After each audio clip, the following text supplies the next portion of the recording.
We are live. We are live. How's it going, Nima? It is going good. It is going good. We're at an event with purpose. So we've seen 3 great pitches. We just found a room so we could do our planned live. Yes. And I'm with Nima Tisdall. And I'm with Theo. Toner. Toner. So Nima, I met Nima was 2 years ago, 2020, 2019. Yeah, it must be 2019. It was an event just like this. Yeah.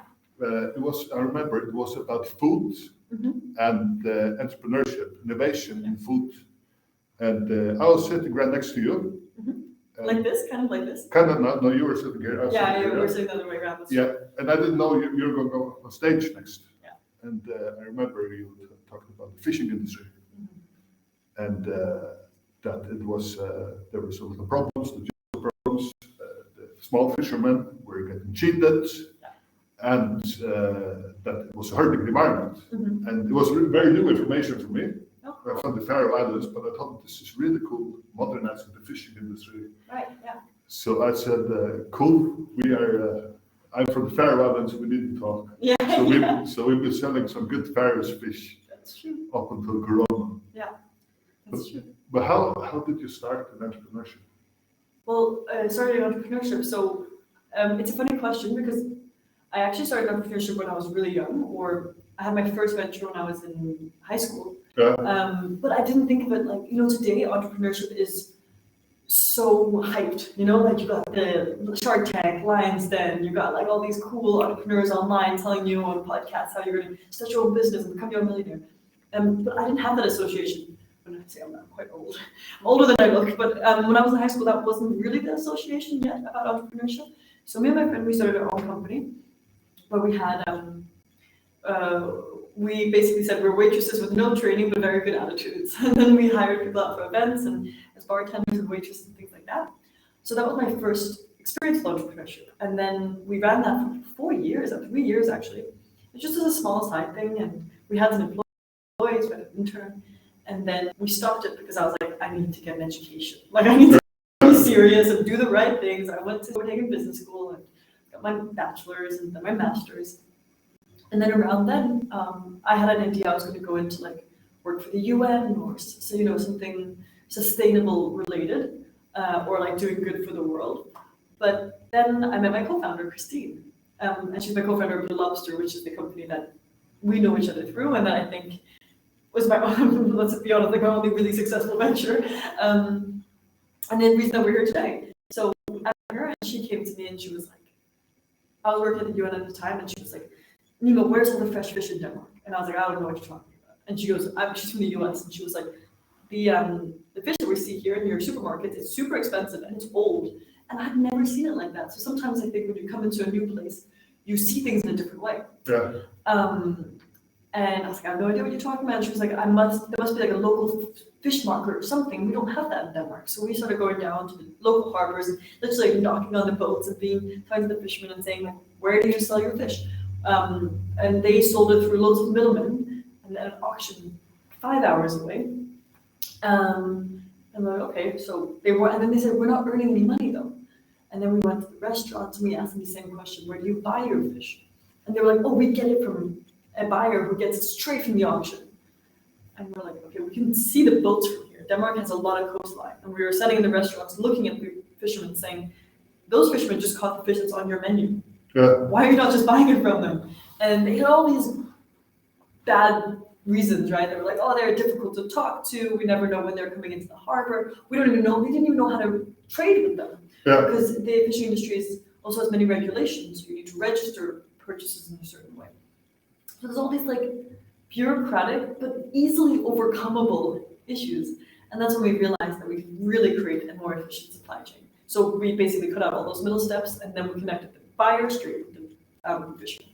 Nice. Yes. But you said you started as an entrepreneur at an early age. You also seem like a natural. Oh, thanks. Do you think like you're born a natural, or your early entrepreneurial ventures help you develop like your people skills and risk-taking skills and trying to do things?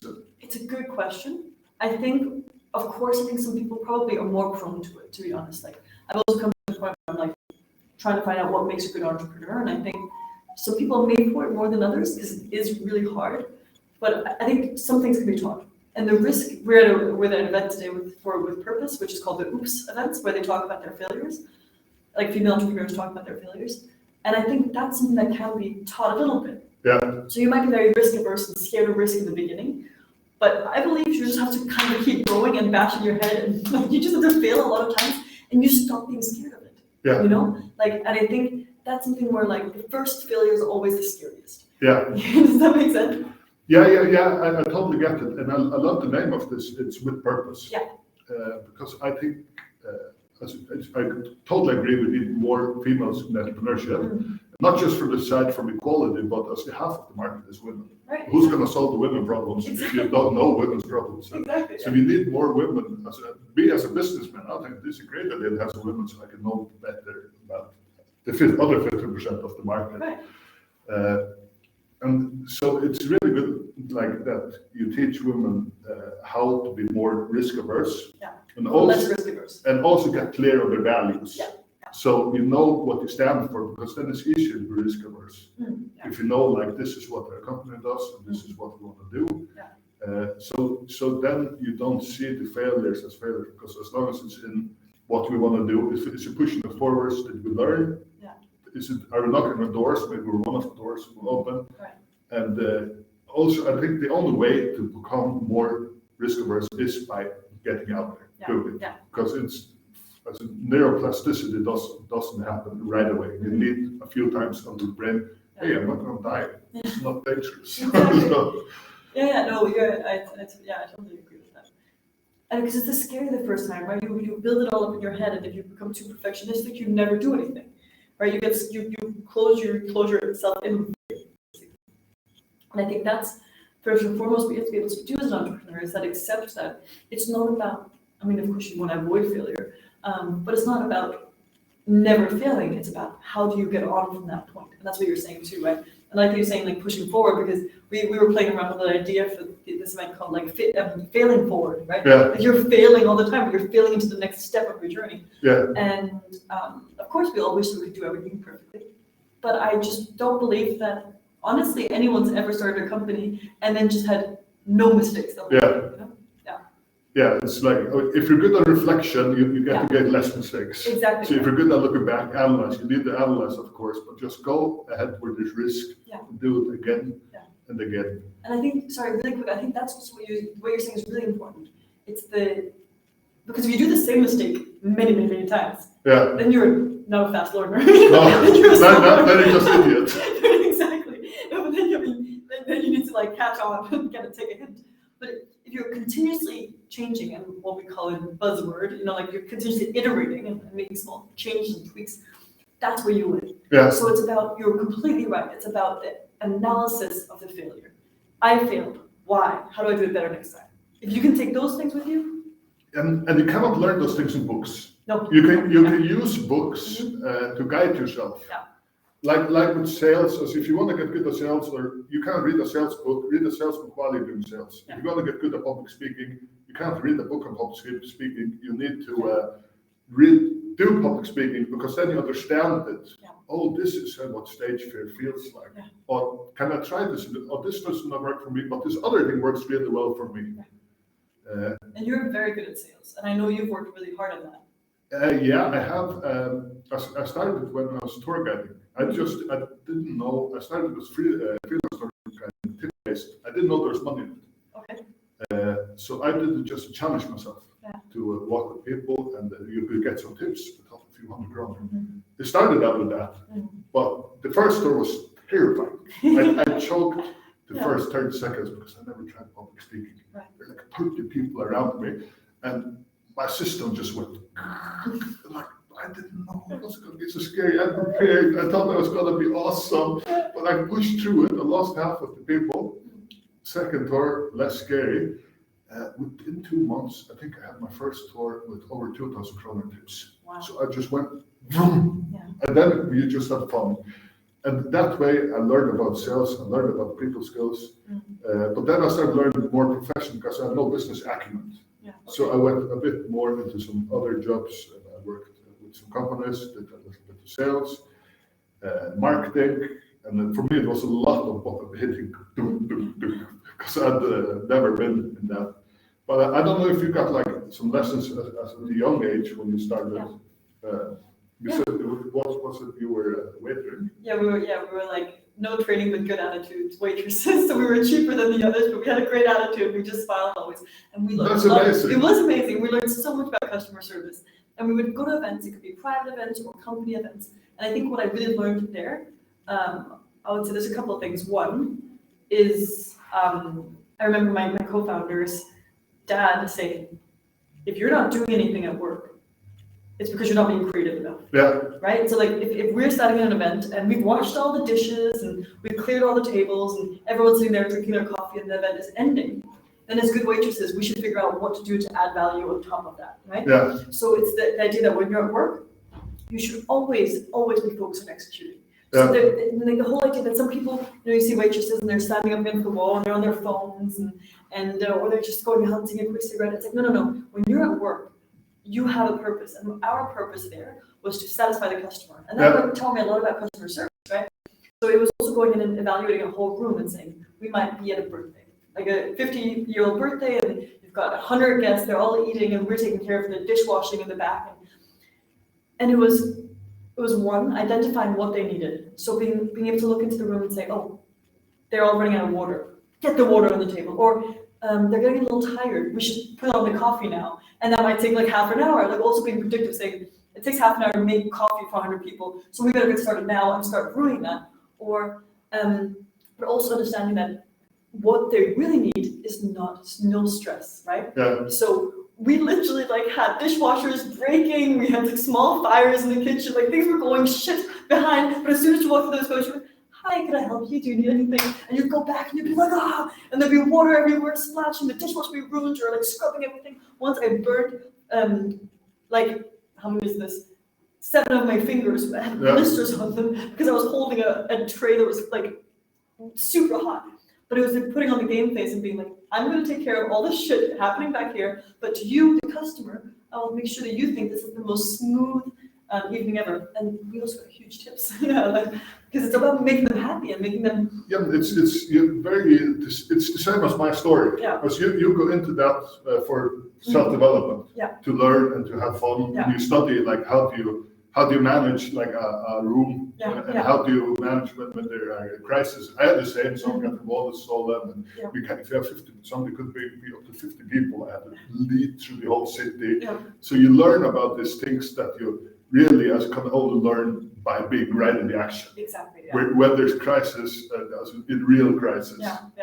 That's the thing you learn. That's also a good point, because we learn in our discomfort zones, right? Yeah. And I think there's a theory saying like there's a comfort zone, and then there's like the discomfort just around it, and there's your red zone, or like I don't remember what the labels are. Yeah. But the idea is that you have to push yourself into your discomfort zone. That's where you grow. Yeah. But you don't want to push yourself into the panic zone, basically. Yeah. You're like where you are immobilized. Not for long.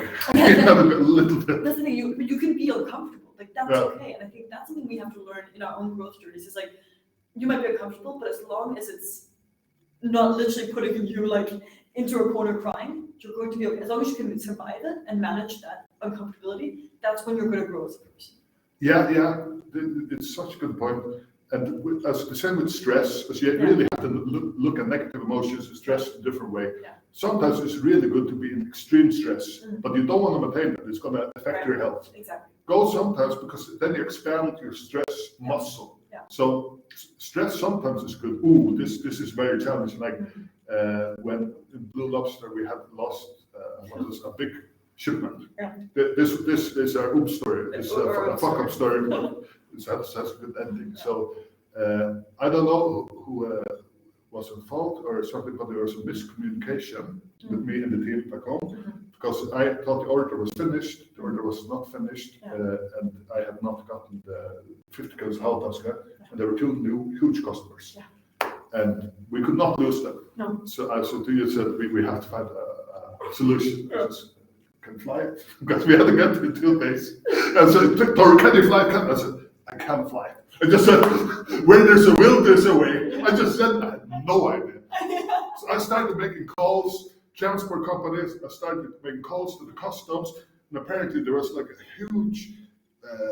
You have to do papers, and then you have to call this, and then they have to do it, then you have to pay there, and you have to pay there. The thing is, you have to pick them up in the Faroe one company, and then it gets flown, and then you have to send the documents to your name, you have to pay them, they have to sign it, then you have to get the signature, send it to the customs, and once that's cleared, you can get the fish. Okay, so I went, I did it all, and we were waiting, so excited. Is the fish going to be rough then? Is it going to arrive? It did, and it was wonderful. Yeah. And I remember it was like, I loved it. It was that, when I look back, it's a really happy memory. Because it's like, fuck, we had to do something, had to make all those calls, and we managed to save it. But also, I think it's also really good. That was exactly what needed to be done. And it was also the fact that you did it even though you didn't know how. And I think that's what people have to understand about entrepreneurship as well, is that sometimes you gotta just say, yeah, I'll figure it out, right? And I haven't thought about this company, the other company, for a long time, because I was thinking we were going to talk about Lobster, but we had a moment like that too, where we were just dishwashers and waitresses. Like, we knew how to put things onto a table, we knew how to take them off, and we knew how to wash them. And then a very big customer came to us and they said, we're doing a big event, we'd like you to come, but can you bartend? And we were like, yeah, we can bartend. We had no idea what we were doing. We were like 2 girls, 17 years old. We'd never been to a proper bar before. We had no idea what the different cocktails were. We're like, we'll figure it out. So what we did, we're sitting at the bar, and like, this is a nice event, right? People, and it's a big corporate event. So there were like so many people there. And it was a big brand that we were working for, and we had no clue what we were doing. And we've been given a list of like, these are the cocktails you need to be able to do. So someone would come up to the bar and say, I would like a dark and stormy. And one of us would go, great. And the other person would like duck under the bar, and then they would Google how to make a dark and stormy. They would go, 3 centiliters of Coke. You're like, yes. And then you were like, the other person from under the bar would like whisper up, now 2 deciliters of rum. You're like, great, look at that. And you're just like standing there, and the person standing in the bar would like make conversation with the person. And we just bullshitted our way through the whole night. And people were so happy. We got loads of gigs after, like, we got rehired for a bunch of things.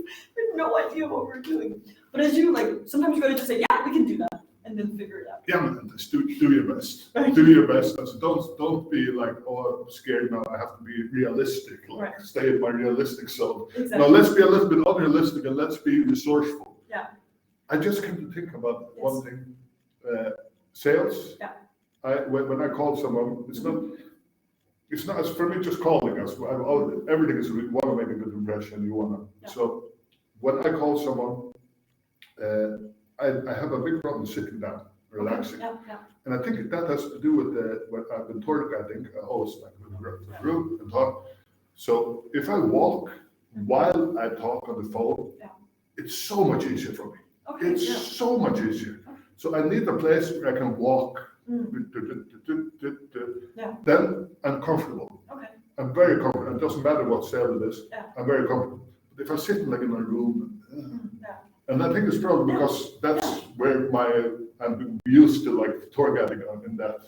I just thought about that. Yeah, no, but that's a really good point. It just popped in my head. Yeah, but it's like you have some kind of rhythm in your body. You can remember the muscle memory of like, this is where I feel comfortable doing this activity. Yeah, this is where I can speak clearly and comfortably, slowly, and speak like people understand. Yeah. And if I sit down, it's harder. Like when with you it's easy, but if it's a new person, it's harder because I'm not as sharp. Yeah. Because I'm not as sharp in this position. And I think that's also like important to remember, because when you do sales and when you talk like here, for example, you seem very confident, right? Like it seems like you wouldn't be nervous or you wouldn't be holding back just because you were sitting down. And I think that's important for other people to see as well. It's like, even though you might seem super confident as a salesperson, and you're one of the best salespeople I know, it doesn't mean you're not nervous about it. It doesn't mean that you don't it doesn't mean you're still a human, right? Yeah. And people 100%. Sometimes glorify people that are very good at their jobs, you know? I get very nervous. I think what I've done is I get very good at recognizing my nervousness and handling that in a good way. Like I've done a lot of meditations. Yeah. For me, it's very good to center myself. Mm-hmm. And I have some techniques that I can do. Like I said, I stand up and I walk when it's easier. I can do some breathing techniques before to put myself up, but I've trained myself to hack it. Yeah. And I don't see negative emotions as negative. If I have a negative emotions, for me it's like shit. I'm nervous. I'm gonna. Oh, I will ever not. Okay, cool. This is nervous. It's normal. Yeah. How do I hack it? Okay. How do I get out of it? Or maybe I should just try to do the things while I'm nervous, and I learn doing things while I'm nervous. Yeah. That's why you get out of it. I think if you avoid it, you almost become trapped in that emotion.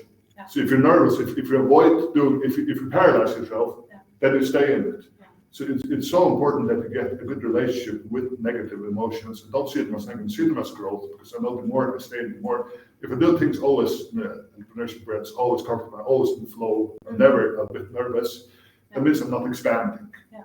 So for me, it's really important that I at least sometimes get nervous because I feel like, oh, I'm just staying in my comfort zone. I'm shrinking. Yeah. If you know what I mean. Yeah. No, I think that's super interesting, and I think it's a very smart way of thinking of negative emotions, or as you say, like maybe not negative. It doesn't mean it doesn't mean that I want to stay in negative. I want to stay in positive as much. Have as many positive emotions as possible, but I look at negative emotion more as guiding signals of growth. So especially though when you're going out meeting new people, or if it's sales or if it's entrepreneurship, well, you're in new territory. Yeah. You're exploring new territory. You're uncomfortable. Yeah. Like we talked about. So. Yeah. No, I think that's really. I was just thinking that I think. Because I was thinking, where have I really progressed the most? And one of the places I've developed across the board, because we all started off shit at everything. But I used to be terrified of public speaking, like really total anxiety as a kid.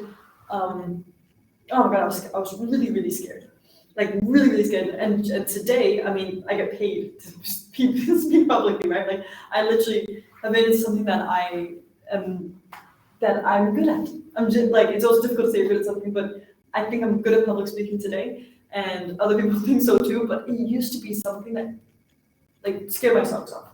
Yeah. And when I say that, I mean I remember in the 7th grade, I was given a home assignment. I had to do a presentation on Greenland, actually, I think it was, or something. And I went to school and I had my poster and everything. I was going to do my presentation. And from the moment I sat down that day, I couldn't concentrate. Like I liked school and everything, but I was like shaking, and I couldn't talk to my friends. I couldn't. And the whole time I was thinking, when am I going to be called? When am I going to be called to do this presentation? And the day goes by, and I can't. Like the time where I thought I was going to present, it went over. Like they didn't call me, and then the whole day continues. And I'm literally sitting there, and I remember like actively sweating and being so physically uncomfortable all day. And then they forgot. They just forgot. So they forgot I was supposed to present that day, and I went home. And I cried. Like I literally just was like, I cannot go back to school again. What if they call me tomorrow? I was living in a fully constant state of fear there. And I mean, this is really embarrassing, but my mom called the teacher and she said, "What does Nima have to do this presentation?" He goes, "Oh shoot, I forgot about it. I'll just have to do it tomorrow." And she goes, "No, she's not doing it. She came prepared today. She was going to do it. She's not going to do it." And that's super embarrassing and very like curling parent-like. But it just shows how terrified I was, because I think I at that point felt I literally couldn't go to school another day with that. And then after that, I got some techniques. I found out like what works for me. For example, I went to acting school because I figured putting myself in a scene and getting some of their tools would also help. So things like running cold water on my wrists, because that cools down your system and like grounds you a little bit. I never wear heels on stage because I need to be able to like put my feet down. Grounded, exactly. So like I pretend that like my feet have roots and they like grow into the ground, and I can't do that with heels. Yeah. I never drink coffee because like as you can hear, I'm already a fast talker, so I can't drink coffee. And if I get a dry mouth, I just bite myself in the cheek. But I got all these small techniques. So something that I think people think comes naturally to me. I've worked super hard at getting to the point where I am, where I can get on a stage in front of like, I mean, I stood in front of thousands of people, but I could also stand in front of any crowd today and just improvise, you know, and it takes a long time to get there. I think it's so important for people to understand. It's not like these women who come here to learn about entrepreneurship, and it's a really cool event where the event is they have successful entrepreneurs tell about their biggest fuck-ups. Yeah. so they can see that they have failed and it's cool to fail, especially when it's about the women in entrepreneurship because they're more risk averse. It's really cool also because you're an empowered woman, and I think many women look up to you. And they think maybe Nima, she's always been just so comfortable, and she's like this cool entrepreneur, and she's so like, but you have techniques, and you're not born like this. You're doing stuff to be able to do the things you do. Yeah, exactly. And I really like your interviews that you do with people. Yeah, thank you. They're really good. I appreciate that. Yeah, I put a lot of effort into it, and I think that's another thing. People sometimes pretend that things can be easy, and I think that's like. Because someone said, "Oh, like I love following you on Instagram or LinkedIn, whatever. You post all the time." I'm like, "Yeah, it takes time. It's not like that takes effort, right?" And I think sometimes people can look at someone and say, "Oh, I want what you have," right? And I'm like, "All right, then build it." That's what we're doing. We're building things. We're building the world that we want to live in, and the parts of our things that we want to build in, and I don't think it. Sometimes people are embarrassed to say, I'm really working on it, I'm trying hard. Like in Denmark, there's like maybe also a bit of a feeling of if you try hard, like being a try hard is like a bad thing, like, oh man, you're trying hard. But like for me, I'm like, no, that's a good thing. That's like, then why would you be ashamed of it? Yeah, maybe I'm performing well and maybe I'm performing bad, but I'm trying. And that in itself should be important, Yeah, how do you find that entrepreneurial culture as you travel to the States compared to Denmark? Is the law holding people back from trying? Yeah. I would say so, yeah. I think it's ingrained in people. I think I've already done it a couple of times in this talk. Like, I feel physically uncomfortable saying I'm good at something. Yeah. Because that's what Jendela told me. I'm not allowed to try to be more than the norm. Right? Yeah, stay in your place. Don't make us others uncomfortable. Exactly, and I could never, I couldn't physically sit to you and tell you all the cool things I've done. Like I couldn't I need someone else to come in and be like, this is Nima. She's done all these cool things, But I would feel physically uncomfortable doing that, and I think that's where, and there's, I think there's a balance because, as we also heard today, humbleness is important. Yeah. So it's like, how do you? Sorry. No, you're really good at that. You're so good at it. You're so down to earth. Oh, thanks. And it's a perfect combo because like you're high status, you do all these things, but you're carrying it so well. You're carrying it super well. Thanks. So I appreciate that.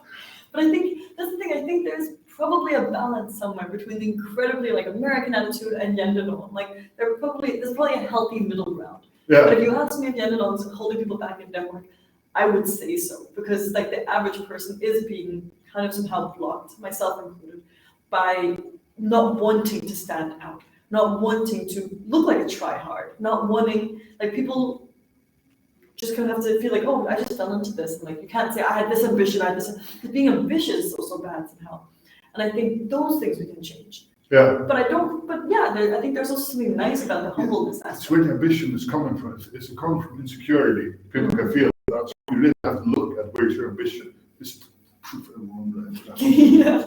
Motherfuckers never believed in me. My parents had proved you wrong. We're like, I see a lot of potential there. Imagine if you could do this. Is it coming from creativity or is it coming from insecurities? Yeah. Female leadership. Yes. I think you're a really cool leader. Oh, I really like your style. Okay, thanks. I really like that. I can legit say that because I've been in your office. I sat right next to you for half a year. You did, yeah. And I like your style because it's like I don't think many men could lead that way. Okay, yeah. So it's I have two examples. It's like one where you praise, and one where you criticize. Okay. And I thought they were so good. One was just, we were all sitting working, everyone's happy, and you're like, this is such a good company. And like, isn't it? I mean, yeah, it's really, it's really cool, this company. And then you said to Francis, you're doing such a good job. And he's like, yeah. And then you said, and you, Tori, you're doing such a good job. And I was like, yeah, I want to do an even better job. Because like some praise sometimes just out of nowhere, it really motivates. And it really does. And your criticism, it was so good. One guy, someone had messed up the order, and they were angry. Mm-hmm. And he got called, and he said, "It's not my fault." And you go up to him after, you cannot say that. You cannot say that because we're all in this together. You cannot throw it away. We have to take full responsibility together. You said it like a disappointed mother, not angry, just Bambi eyes, like, I mean it. And it works so easy. Yeah, you're right. You're right. Oh, I do remember that actually, yeah. That was so good because then as I would never be able to make an impact like that. And I really like your female style of leading, feminine style of leading. Yeah. And I think a problem is that many female leaders think that they have to be masculine. Right. That masculine is strength, femininity is weakness. Yeah. And that's completely not true because you have to play on your strengths. Yeah. And I think you're playing on your strengths there. Thanks. Because you could not go and be like, I don't know who, some, I'm trying to think. You don't have to remember the name, that's okay. I think it's okay that it's anonymous. So it's very important that females, like, if they want to go entrepreneurship or leadership, they really find their strengths and play on their strengths and try to figure out what way works best for me. Yeah. I really appreciate you saying that. Like in general, it's also a big thing, right? Because I think we're at a point where it's still difficult, right? Like it's difficult for people to, if they don't fit the norm of what a entrepreneur looks like, right? We're still in a time where I think it's a little bit difficult not to try to just be that, right? So I really appreciate you saying that. It genuinely means a lot. Because I think you're phrasing it really well about like leading into your strengths and your way of leading and finding it within yourself. Because to be honest, I also see people, whether it's feminine or masculine, trying to be something that doesn't come from within. And it seems fake, you know, like you can feel that in people. You're like, I don't for some reason trust what's coming from you right now because it doesn't seem like you. It seems like something you've read in a book or something. Like if someone has told you, you have to say these words, and now it's coming at me, and you feel like there's a disconnect between the human and how they're leading, you know? I saw a TED talk, a woman, she talked about you could not be, seen as a woman could not seem as competent and liked at the same time. And I totally disagree with that. And I think that's because she has the idea you have to be like very strict and emotionless as a woman. And then people start not, but I feel like the reason she said that is because she's not being natural. She goes into her leader role, which is unnatural leader role for her. Yeah. If she found a more natural way to lead, instead of emulating the men, I think she could be liked. And I don't know if you talk about her, some research or something they had done. Yeah. But I think there it comes back to that. The reason is because men and women don't feel they have to take an unnatural state to be a leader. And then you don't become like, because people feel that you're not comfortable yourself being like that. Yeah. Because you're not projecting your own personality. You have to be this, put on a mask, strong. Yeah. That's it's interesting. It's interesting. And I wonder what our like business leaders will look like in 10 years. Like I wonder how much diversity we'll have in types of leadership. I think I have some issues with the movement when it's quotas. Like there's a bank. I don't remember if it wasn't. I think it was Faroe Islands. There was something saying 50% should need to be women and 50% should be men.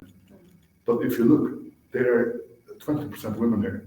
Yeah. So if you set these quotas, then you have a much smaller pool of women to pick from.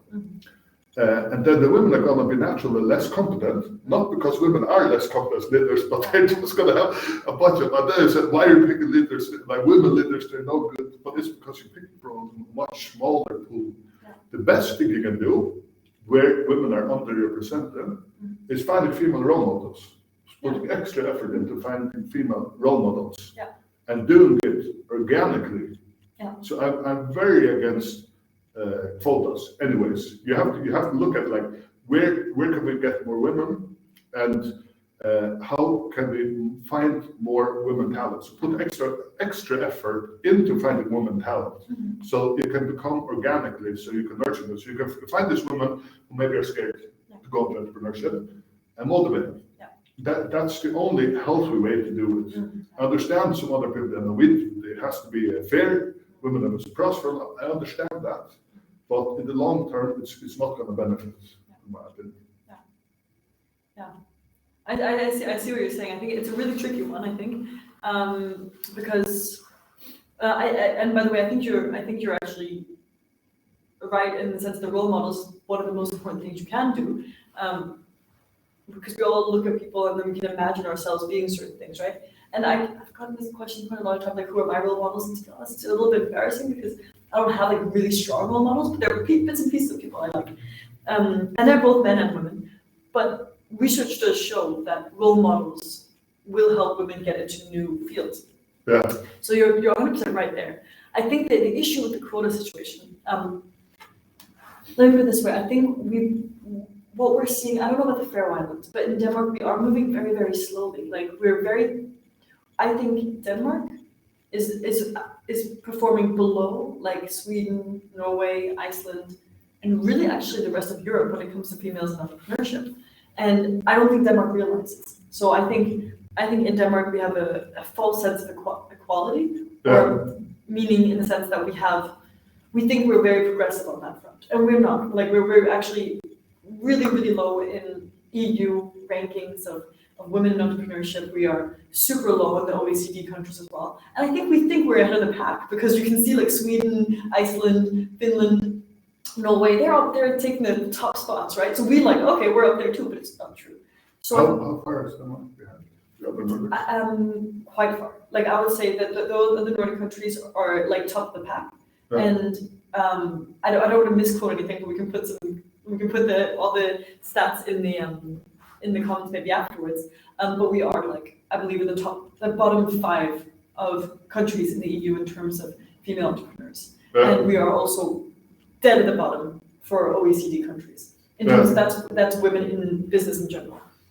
And I don't think we have this perception ourselves, but if you look, what they were talking about today also is that only 1% of venture capital goes to female-founded companies. That's crazy. That's crazy. That's insane. That's insane. Yeah. It is insane. And then you can say we have something that's going wrong. Like something's not right here. And so like, and then people say, well, it's because, like, I just want to get really all these facts on the table so we don't get like, so no one gets a wrong impression. There's 1% that goes to all female-founded companies.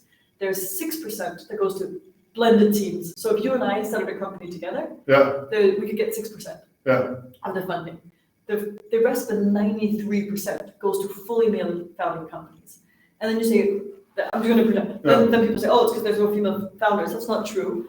27% of the entrepreneurs in Denmark are female. Yeah. And then they say, oh, it's because females don't want venture capital. They don't apply. That's not true. 29% of the capital, of the people looking for capital in Denmark are females. Yeah. So we actually have lots of, that's a different question. The question is, do you need more female entrepreneurs? I think what you're saying before is interesting because it's like, if more females aren't entrepreneurs, then we're missing out on potential good ideas. Yeah. But now that we have 27%, let's just be happy with that for a second. They can't really grow their businesses, even though they statistically want to at the same rate as men. Yeah. When they're only getting 1 up to 7%, if they go with a male founder of venture capital. It's impossible. But I don't understand why. Yeah, I don't understand. Like the way I really like working with women as an entrepreneur. Mm-hmm. And many men try to say, yeah, for me it's because I've worked with a lot of women. And actually, I really like it. I think they're very comfortable. You bring a kind of energy, collaborative energy, which you need in teams, which you need in entrepreneurship. Yeah. And me personally, if someone does not work well with women, okay, it doesn't work. So for me, it's very genuine. So I think it's really good to get more women. I enjoy working with women. Yeah. So for me, it's really weird because I truly believe we're in the need of more female talent. Yeah. So I'm trying. Is because you're not going to bring an ROI? Is because you're not aggressive enough? Is it? Yeah. What? How did it? Why is that? So actually, females bring ROI quicker than men. Yeah. So to that question, female entrepreneur, like female founded startups, actually bring ROI to investors quicker than men do.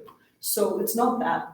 But what we're looking at is there's the reports that have been made because there have been people asking the same question, like why is that?